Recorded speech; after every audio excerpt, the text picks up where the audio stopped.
MTV Shuga Mashariki, a triumph in production, a struggle in storytelling. MTV Shuga Mashariki assembles a dream team of Kenya's finest filmmakers, seasoned directors, celebrated producers, and some of the most promising screen talents. From the very first frame, it's clear that the production value is top tier. The cinematography is sleek, the acting refined, and the post-production work, including editing and sound design, is polished to near perfection. It stands as one of the most technically impressive Kenyan series to emerge in recent years. But for all its brilliance and beauty, there's a deep crack running through its foundation: the writing. Though produced in Kenya, it often feels like it was written elsewhere. And that's not a small problem, it's a major one. Because no matter how breathtaking your visuals are, if your story doesn't land, if it doesn't feel true to the people watching, it leaves them disconnected. Stick with me as we dive into why MTV Shuga Mashariki, despite its enormous potential, struggles to resonate, and how imported storytelling perspectives, however well-intended, risk alienating the very audiences they're trying to serve. Before we go on, I'd really appreciate it if you took a second to subscribe to the channel. I'm aiming to reach 1,000 subscribers before the end of the year, and every click makes a difference. Thank you so much for your support. The Filmmaking Dream Team. Let's talk about the powerhouse of talent behind MTV Shuga Mashariki. At the helm is Reuben Odanga, the show's producer, a man who truly understands Kenyan storytelling. Odanga's track record speaks volumes. His company, Multan Productions, gave us Selena, a telenovela that ran for over 900 episodes and became a staple in Kenyan homes. His films Nafsi and Mofaya, both streaming on Netflix, explore emotionally rich themes with a cinematic lens.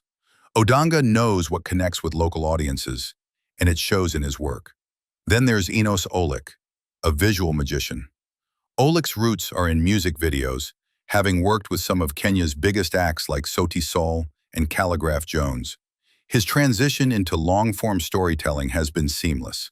From Supermoto to 40 Sticks and now Gigi, Olik brings a commercial sheen that never loses its artistic integrity. His cinematography is not just beautiful, it's emotionally intelligent, knowing exactly when to zoom in, pull back, or linger. Behind the camera, 3 distinct voices take turns directing the episodes. June Ndinya brings a strong character-first approach, honed through local favorites like Selena and Machachari. Munkaiwawi Mwakaba, whose work on Makutano Junction and Burnt Forest showcases a deft hand in weaving ensemble stories with a social message. And of course, Likarion Wainaina, director of the beloved Supermoto, whose sense of emotion and visual drama elevates even the quietest scene. Let's not forget the cast: Sarah Wanjiru, Basil Mungai, Frida Mumbe, Julie Brenda. These are not just names, they are actors with range, depth, and authenticity. Even Wilson Muchemi, a digital creator stepping into scripted drama for the first time, proves he can hold his own among seasoned performers. With this kind of creative artillery, MTV's Shuga Mashariki had every reason to succeed, and in many respects, it does. But when you peel away the visual gloss, the story at its heart is struggling to speak in a truly Kenyan voice. The writing problem. The task of shaping this narrative fell to a writing team made up of Annette Shandaya, Arnold Mwajila, Natasha Likamani, Mkamzi Mwatela, and head writer Magano Mamabolo. Each of them is undeniably talented, yet when their efforts come together in Shuga, the result is oddly disjointed, often feeling detached from the cultural and emotional landscape of Kenyan youth. One glaring example: Asha organizing a slut walk. Now, for context, Slut Walk started in Toronto in 2011 as a protest against victim blaming in sexual assault cases. It has since spread globally, appearing in cities like Johannesburg and Cape Town. But here's the thing: Kenya has never held a slut walk. The term itself hasn't entered mainstream local discourse. What Kenya has had is the My Dress, My Choice movement in 2014. A protest against public assault that sparked real conversations across homes, media, and government. That moment was ours. It resonated. So when Shuga imports the slut walk and ignores this homegrown movement, it doesn't feel like homage. it feels like erasure. It's not that global movements are irrelevant, it's that local truths matter more when you're telling stories rooted in a specific place. The failure to localize, truly localize, the story makes Shuga feel foreign, even when it's shot on our streets. Episode 8, A Glimpse of Potential. For most of its run, MTV Shuga Mashariki struggles with tonal inconsistencies, clunky dialogue, and plot lines that feel undercooked. But then comes Episode 8, and suddenly, everything clicks. The pacing tightens. The characters act with clear motivations. The emotional arcs begin to pay off. It's like watching a different show, one that knows exactly what it wants to say and how to say it. This episode was penned by head writer Makgano Mamabolo, and her signature is all over it. Her command of structure, pacing, and character dynamics shines through. Episode 8 proves what Shuga could have been had Mamabolo been more hands-on across the entire season. It begs the question, why wasn't her storytelling voice more present throughout? Let's look at some of the characters and how they were presented. Let's talk about Asha, the central character who's at the heart of the show. A central weakness in the show is the treatment of Asha, a character who epitomizes what I call the perfect syndrome. This happens when writers craft a character with little to no flaws, whose journey is more about affirmation than transformation. Asha experiences grief after losing her girlfriend Xena, but she rarely struggles. She easily garners support, attracts admiration, and overcomes authority with little resistance. When she faces the dean's dress code policy, she subverts it with confidence and is applauded. Her radio show garners sudden massive influence. When she decides to run for office, even her competition conveniently steps aside. This kind of character lacks emotional tension. Great protagonists are defined by their trials. Audiences bond with characters when they see them fail, suffer, grow, and evolve. As the legendary Kurt Vonnegut once said, be a sadist. No matter how sweet and innocent your characters, make awful things happen to them so the reader, in this case the viewer, may see what they are made of. By making Asha unstoppable and universally beloved, the show deprives us of seeing her resilience. She becomes an ideal, not a person, and idealism without conflict is narrative death. Wasted potential. Neo Kabi's role. Neo Kabi had the potential to be MTV Shuga Mashariki's most thought-provoking character. I discussed in detail in another video exploring how the show used her character to misrepresent the Christian faith. If you're curious to understand more, feel free to check out that video. I won't be repeating those points here. As Asha's roommate, she was rooted in conservative values and religious belief, which could have offered a compelling ideological counterpoint to Asha's activism and progressive worldview. Imagine the ideological clash. Faith versus freedom, tradition versus change. That's powerful tension. That's drama. But instead, Neo Kabi is muted. Her beliefs are sidelined, and she rarely stands her ground. She becomes a straw man for the show to knock down, rather than a fully realized voice in a national dialogue. Kenya is a place of dualities. Many young people are balancing modern ideals and deeply held traditions. Neo Kabi could have reflected that nuance, but the show chooses to silence her. The lesson here is simple. Drama thrives in opposition. Characters must be allowed to challenge each other deeply for audiences to reflect and connect. Simplified resolutions.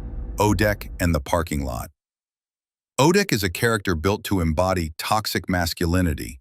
He manipulates, objectifies, and harms others.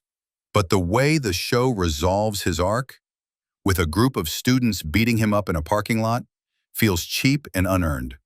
Violence as a form of justice might feel cathartic, but it's a shallow resolution. Imagine instead if the show explored his inner breakdown, his reckoning. A redemption arc, or at least a confrontation with his own actions, would have had lasting emotional weight. Instead, we get spectacle without substance. Odek recognizing the harm he caused and choosing to reform.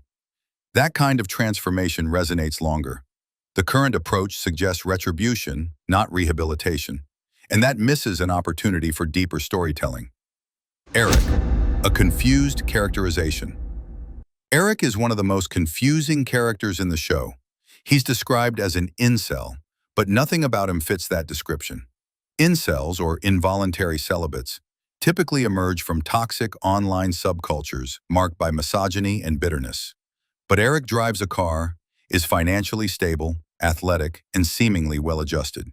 His behavior, a mix of cross-dressing, porn addiction, and paying for online companionship, feels like a confusing cocktail of misunderstood tropes. There's no backstory, no psychological nuance. It's as if the writers threw buzzwords at a character and hoped it would stick. The result? A caricature, not a character. Gender imbalance in storytelling. The show admirably centers women's trauma and voices, especially through the lens of Xena's death. But when men suffer, the emotional depth vanishes.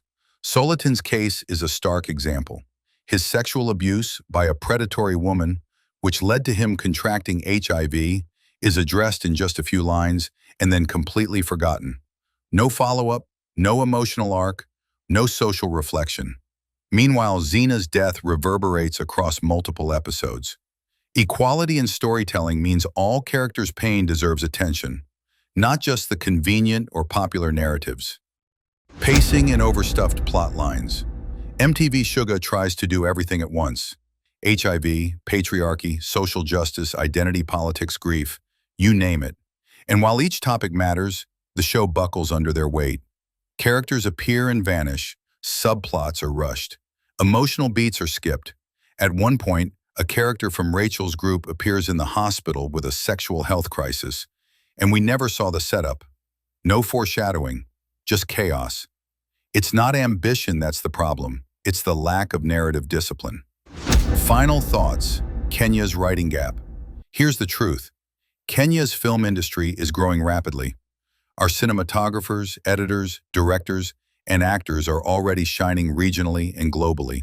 But our writing, our storytelling spine, is still playing catch-up. Why does a Kenyan show as prominent as Shuga need to import its head writer from South Africa? A showrunner is essentially the head of a TV show. They are responsible for the overall creative vision, managing the writing team, making decisions about the storyline, and overseeing the show's production from start to finish. The showrunner is often a writer and may have a significant influence. In global TV, writers are not just scriptwriters, they're showrunners. They guide the story, the tone, the vision. Shonda Rhimes is famous for shows like Scandal, Grey's Anatomy, and Bridgerton. Vince Gilligan, the creator of Breaking Bad. These are writers with power. Kenya must learn to trust and elevate its own writers if we're to take our stories to the next level. In conclusion, MTV Shuga Mashariki is a visual triumph filled with brilliance and heart. It's brave in the topics it tackles and ambitious in scale. But without culturally grounded, emotionally compelling writing, the show remains distant, beautiful to look at but hollow at its core. If Kenya is to truly lead in African storytelling, it must recognize this. Writing is not decoration. It's the engine. And until writers are nurtured, empowered, and trusted to lead, we'll continue to create shows that look global but feel nowhere. So, what do you think? Am I being too harsh, or do you agree with my take? What did I miss? Let's talk about it in the comments. If you found this interesting, don't forget to like, subscribe, and hit the notification bell. Until next time, thank you for watching. Goodbye.